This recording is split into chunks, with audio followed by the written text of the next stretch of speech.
My name is Francis. I'm a software developer living in Canada. And today I'd like to talk a little bit about software design. So as you all probably know, and if that's the case, I'm going to tell you, software design is pretty hard. But when you think about it, it shouldn't be. It doesn't have to be hard, really. So when I started working as a professional software developer 15 years ago, I used to have a mentor, a pretty great guy, actually, very inspiring.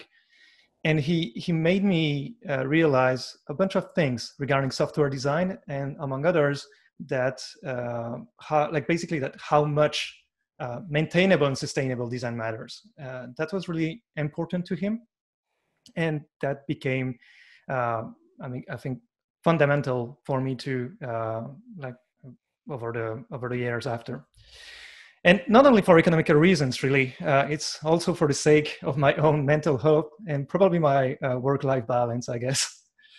So at the time, as a young and I guess pretty ambitious and junior developer, I decided to study software design and try to read pretty much anything I could get my hands on.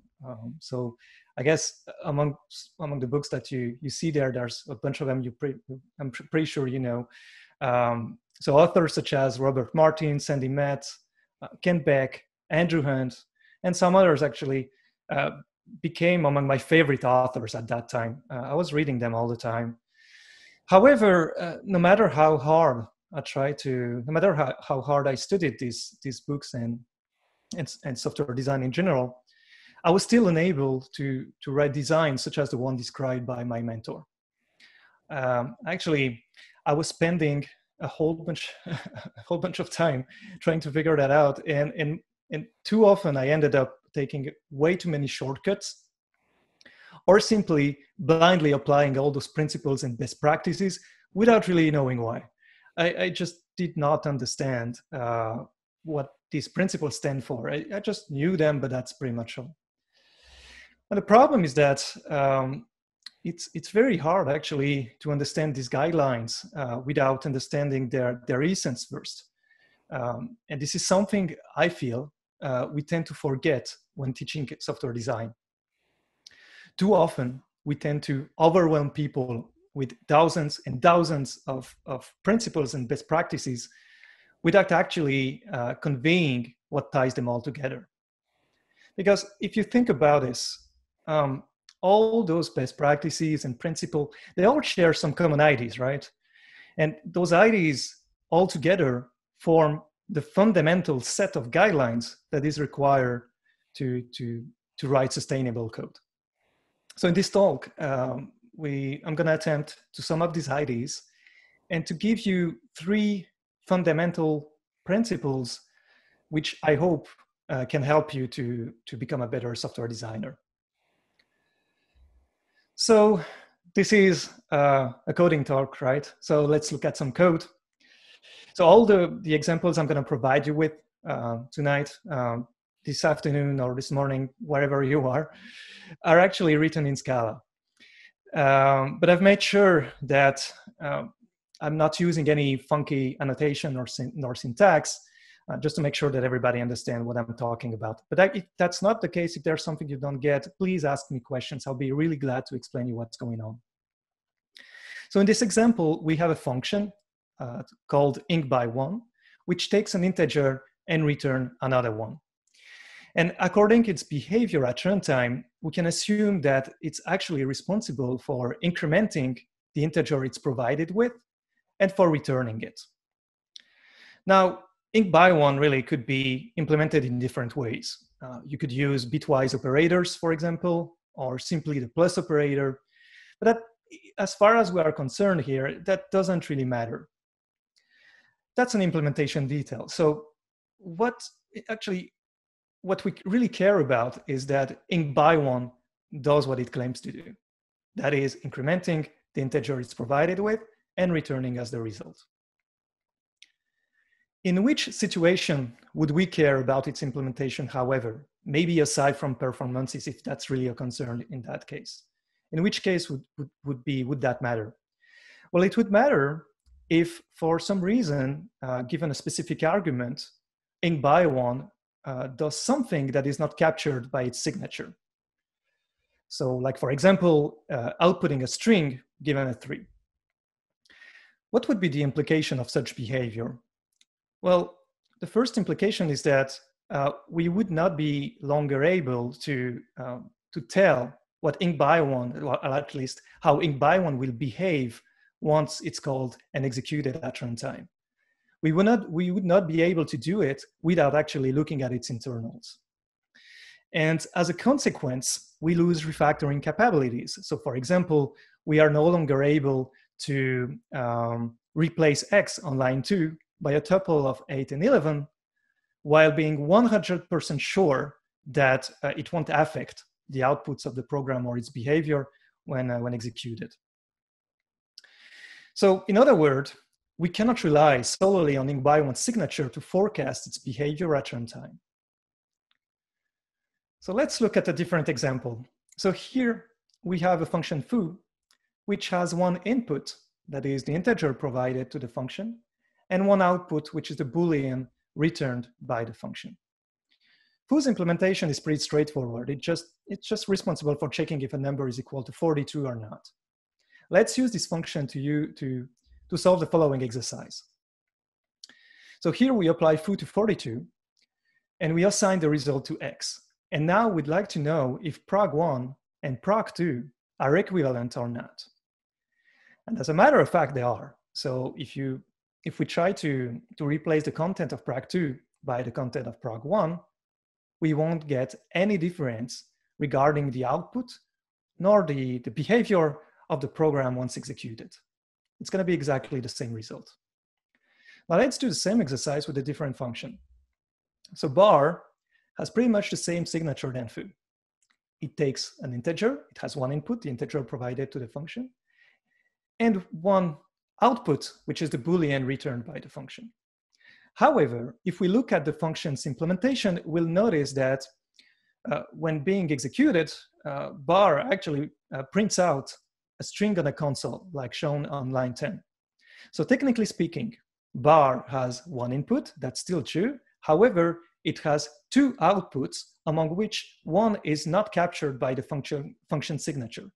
There is no way for the reader, just by considering the signature, that a string is going to be output on the console when calling bar. And this is what we call a side effect. A side effect is created whenever a function requires an input that is not captured by its argument list, and or produces an output which is not captured by its result type. So concretely speaking, let's see what are the consequences. So let's try to solve the same exercise than before with bar this time. So we apply bar to 42, assign the result to y, and now we'd like to know if prog3 and prog4 are equivalent or not. And as a matter of fact, they're not. If we try to replace the content of prog4 by the content of prog3, we will end up outputting the string checking number only once instead of 3 times like before the refactoring. So a call to bar cannot be replaced by the value it produces. And in other words, we cannot solely rely on bar signature to tell how it behaves at runtime, just like with ink by one earlier. In contrast with bar and ink by one, functions such as foo have a very interesting property that can be reasoned about locally. Local reasoning enables a reader to make sense of a function without looking at how it's implemented. In other words, a function that can be locally reasoned about is one which inputs and outputs are all captured respectively by its argument list and return type. So local reasoning is a critical notion that any developer should understand and know about, as it provides you with very, very interesting capabilities. So first of all, it prevents mental juggling. A call having this property prevents the reader to mentally picture the state of a program in order to reason about it. so you basically never have to think about, when calling a function that is locally reasonable, you never have to think about potential exception that could be thrown and which are not mentioned by the function, or potential null value being returned by the function. Simply because everything that goes in and out of the function are captured by the function signature. And for the same reason, this also provides you with better guarantees. Now, a function that can be locally reasoned about is also one that can be abstracted over to build more complex components or bigger components. And a good analogy for that is language. So for example, you don't need to explain how a car works every time you want to talk about one. The word car conveys enough meaning to let us combine it with other words to express more complex concepts, such as a sport car. So that's the same idea here. So local reasoning is the fundamental principle of abstraction, which is absolutely critical when it comes to build more complex software. Because at the end of the day, building software is nothing more than just combining simpler blocks using operators into bigger ones. The problem is that if you cannot reason about those simple blocks, there's no way you will be ever able to reason about a more complex one or a combination of those two. Local reasoning is also close to the definition of referential transparency, which defines an expression, such as a function call, that can be replaced by the value it produces and vice versa without changing the program's output and behavior. So those two principles are really close. They have some subtleties, but overall they refer to the same idea. So local reasoning is an awesome concept, but it can be very confusing when applied to real-world programming. If you think about this, it prevents us from using exceptions, for example, nulls, and more importantly, side effects in general, side effects that could be generated by any kind of statements, such as a print line or a read line. And the problem is that no matter how a program is designed, at some point, it will have to perform some effect to read, for example, data from the console, call an HTTP service, or store some data in the file system. So the whole question is, how can we reconcile local reasoning with side effects? So let's look at an example. So here we have a function program, which according to its signature does not require any input and which does not generate any output. So if considering its signature, program does not seem to do anything really. I mean, if you think about this, calling a function that does not require anything and that does not output anything, one is meaningless. There's no point actually calling it. However, if we look at its implementation, we notice that there's an input provided by the readline statement and an output generated by the printline statement. So basically, program cannot be reasoned about locally. It doesn't guarantee anything about its behavior at runtime and is therefore unsafe to run. So let's see how program can be made safe again.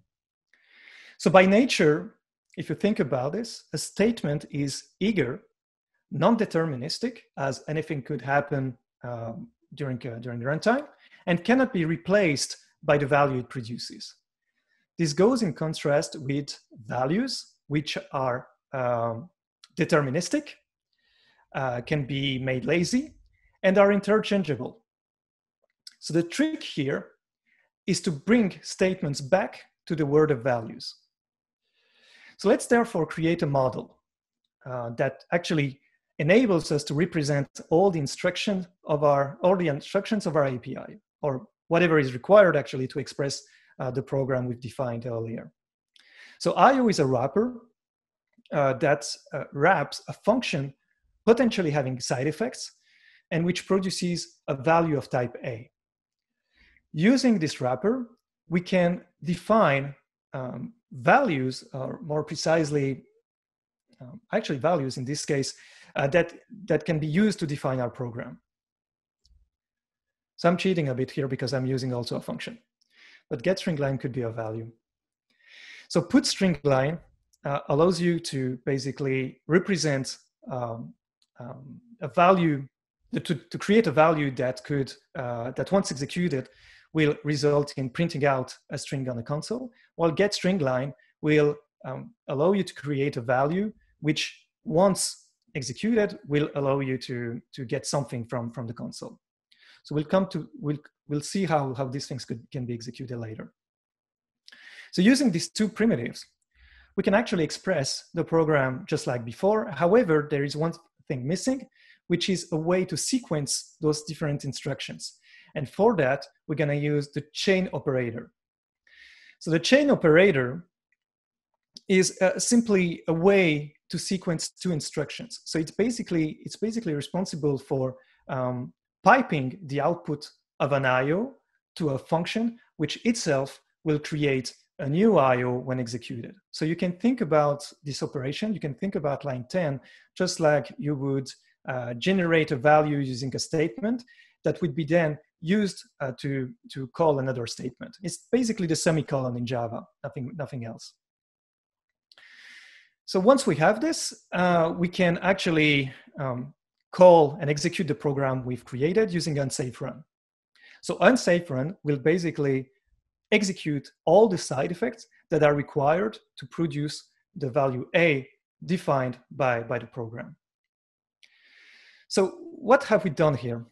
Well, we made a clear distinction between the program's declaration and its execution. The declaration is locally reasonable, while its execution is not. As we saw it earlier, local reasoning gives you some superpower, which are lost as soon as we execute side effects. So this tells us something about where side effects and more generally the execution of a program should be done. That is at the edges of a program's architecture.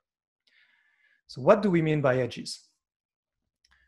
So generally in a program, there are two main sections: the business logic, or the core, which is very likely to change, and the infrastructures executing it or using it, like an HTTP layer, a file system, which are usually pretty static.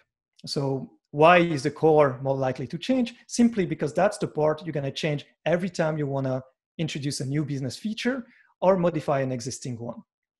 However, when it comes to infrastructures, those will not change that much, simply because there's not 100 of ways to save a file in the file system, for example, or to call an HTTP request. So the core actually should be always easy to reason about, while being completely agnostic regarding how it is used, or in other words, executed. As beyond the execution point, nothing can be assumed about a function generating side effects, which rather delay the moment when side effects have to be run. Once this moment has been reached, we got to what is referred as the edges of an application. So in order to keep the business logic locally reasonable or pure, we delay the execution of the business logic until it's absolutely needed. So how do we reconcile side effects with local reasoning? Simply by separating these two concerns. We keep the declaration of the business logic side effect free and leave the execution details to the edges of the architecture. And this kind of architecture, if you're interested by that, is referred to as the hexagonal architecture, or ports in adapt. It's also called the onion architecture. There are some subtleties, but overall, that's all the same idea. So let's look back at our implementation of IO. So IO enables us to bring statements back to the safe order of values, but there's a limitation, however. If you think about this, an IO is nothing more than a data structure wrapping a function potentially having side effects. And because functions cannot be compared, we cannot know for sure if two IOs are equivalent or not. From a testing perspective, this is pretty bad, because it prevents us from comparing two different IOs unless we execute them. Secondly, we cannot know if an IO is results from the combination of multiple functions or not. the only guarantee provided by an IO is the type of value produced once it's executed successfully. Therefore, if you look at our example, there is no way to know if P1 and P2 are equivalent or not. Maybe unless we execute them, but even with that, I mean, maybe we won't be able to capture some outputs that being generated by the side effects defining them. So IO is a very good first step to achieve local reasoning, but it's clearly not enough. We need something better. So let's try a different approach. This time, instead of representing each instruction in terms of a function, we'll provide a data structure. So we first convert IO to a trait. So for those who don't know what a trait is pretty much, in terms of Java, an interface allowing some of its members to be implemented. So this trait, we're going to use this trait to implement and to create the primitives we need to express the instruction required to define our program. So here we have a first data structure called getStringLine, which basically is an IO of string, that is an IO resulting in a string. And another data structure called putStringLine, which is basically an IO resulting in absolutely nothing. However, it requires a string in order to be initialized. Using these two data structures, we can create what we call constructors. So basically, functions which only purpose is actually to instantiate the data structure of our API. And finally, we provide the same sequencing ability than before, except that this time we won't express the operator in terms of a function, but in terms of a data structure.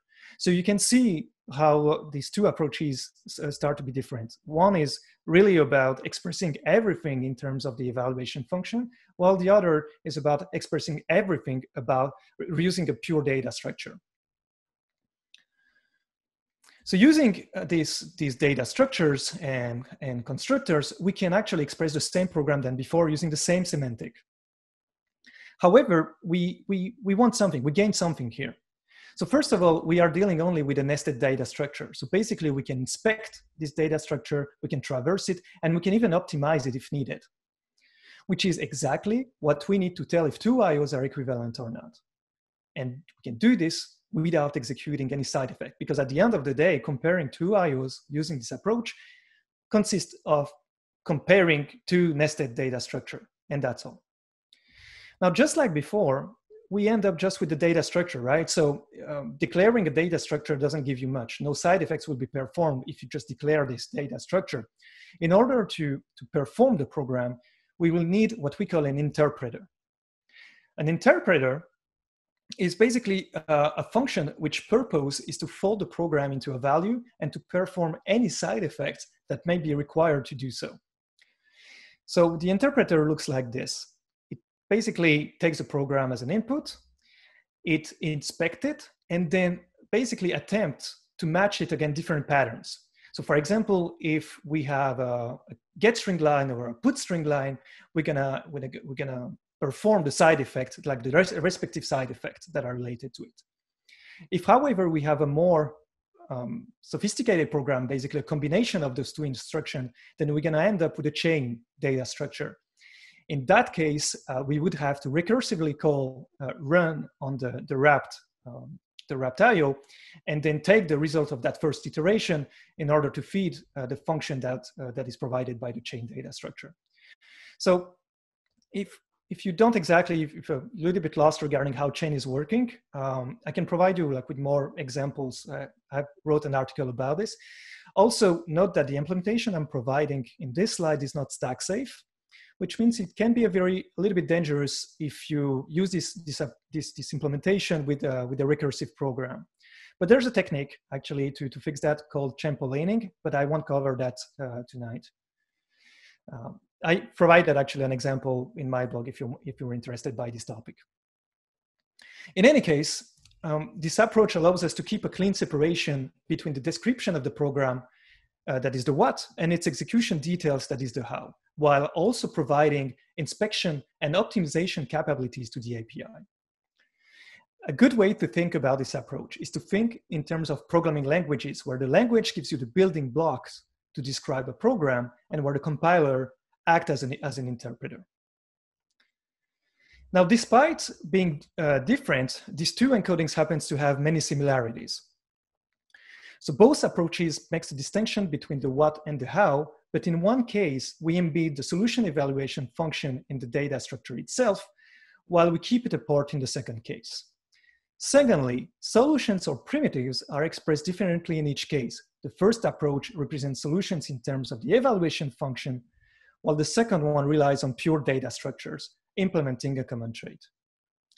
In each case, solutions are expressed, are instantiated actually, using specific functions that can be seen as constructors, except that in one approach, constructors and primitives are mixed up in the same building block, while with the second approach, we make a clear distinction between primitives and constructors. And finally, both encodings provide you with a sequencing ability, that is the chain operator, but not, however, that in one case we use the evaluation function again, while in the other we rely on a simple data structure. These two encodings refer respectively to executable encoding and declarative encoding. These two encodings are equivalent, but each has its own pros and cons.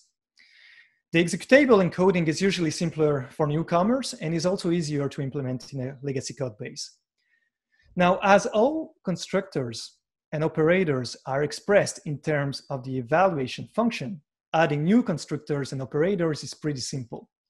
Simply because all you have to do is just to create basically a new function that instantiates an IO, for example, and that wraps the function responsible for performing the side effect you need. It's pretty easy. However, adding new evaluation function is hard, as it requires you to modify every existing constructor and operator. So if you want to add a new function, such as unsafe run, you would have to modify every constructor and operator in your API. In contrast, the declarative encoding is very flexible, as when it comes to add new evaluation function, you can do this without actually modifying any existing constructor, operators, or primitive. Because remember, in the declarative encoding, all we have is data structures. And as the evaluation function is kept apart, it doesn't cost anything actually to add a new evaluation function, which actually takes as an input a data structure composed by our API. However, the declarative encoding struggles when new primitives and operators need to be added, as it requires changing every existing evaluation function. So for those who are familiar with this, you may recognize the expression problem here, which is particularly well illustrated by the differences between object-oriented programming and functional programming. Now, despite their differences, both encoding are built upon similar constructs. They both model the domain in terms of primitives, operators, and constructors. If you've been in this industry for a while, you may recognize a pattern here, which is common to every highly composable API like JODA in Java, collections API in general, rules engines, and even functions API. Composition, along with local reasoning and purity, is the third most important principle an API should have. As I told you earlier, building a software consists essentially of creating small, simple blocks and combining them using operators to build bigger blocks, sorry. This is the essence of composition. However, this cannot be achieved if you cannot abstract over these blocks, hence why local reasoning and purity are so critical. So composition is based on this fundamental and is what will let an API to be decomposed and recomposed to introduce new business requirements or to modify existing ones. All right, so I don't have much time left, so I'm gonna try to go a little bit faster on this. So basically a couple of pro tips regarding composition. When it comes to design primitives, make sure they are composable. So you can make sure that you can build bigger blocks from smaller ones. Then apply the single responsibility principle to how you design your primitive. So make sure there's no overlap in terms of capabilities between one primitive and another. And finally, try to keep them minimal in terms of number. once again, to prevent overlap in terms of capabilities. When it comes to operator, you have two kind of operators, binaries and unary operator. No matter the operator you're going to use, usually you will end up actually creating ones that return the same type than their argument type. And that's actually a good practice. And finally, look for sum and product composition patterns. I haven't covered those tonight or this morning or this afternoon. But if you're interested by those, you can look at my blog. I've wrote a whole article about this. All right, so let's recap. Let's conclude. So today we looked at 3 properties, which in my opinion are critical when it comes to software design. Local reasoning gives you the ability to reason about your code and to abstract over existing components so that you don't need to know their internals to understand what they do. Purity is how you reconcile local reasoning with execution details. And side effect, it's a property you cannot avoid if you want to make the core of a business application highly reusable and agnostic of how it is used. And finally, composition is the end goal of this approach. It guarantees a code base always allow the introduction of new business requirements, of new business features, or the modification of existing ones, without having to rewrite everything from scratch, of course. Now, in the contrast with the vast amount of best practices and patterns available today, these are easy to keep in mind. They compose a small set of principles that can be easily reasoned about and illustrated. Now, just like any other approach, they need practice to be assimilated. But I believe we should put the emphasis on this when teaching software design and prevent overwhelming people with other principles, which at the end of the day, all derived from the ones we've looked at. So I'm going to publish the slides. There's a bunch of references there if you're interested. I'm Francis Toth. I'm an independent consultant. I work at ContraMap. I provide technical expertise regarding Scala and functional programming in general, and also regarding distributed systems. Thank you very much. And now it's time for questions. Francis, I did have a question for you about how you find yourself applying this in your day-to-day programming. This is the kind of thing that it can be fun to reason about kind of in the abstract or with toy code. How do you find this affecting the way that you write code in a professional capacity? So from my experience, these techniques are mostly useful when modeling a domain or remodeling one, actually. So ideally, you wanna start with a declarative encoding, but it's not always to think in terms of this approach. It requires some experience. So I usually suggest people to start with modeling their domain using an executable encoding, and then to look at the resulting primitives. In some cases, you'll be totally fine with that approach, but the declarative encoding has some edge, enabling you to express things you wouldn't be able to express with an executable encoding. Things like retriable operations and asynchronous operations and all that are much harder actually to express using the executable encoding, if not impossible in some cases. So basically, whenever you need to model a domain or to redesign an existing one, evaluate the pros and cons of each approach, and then it's all up to you. But I think it could be used pretty much given any kind of problem, any kind of domain modeling. All right.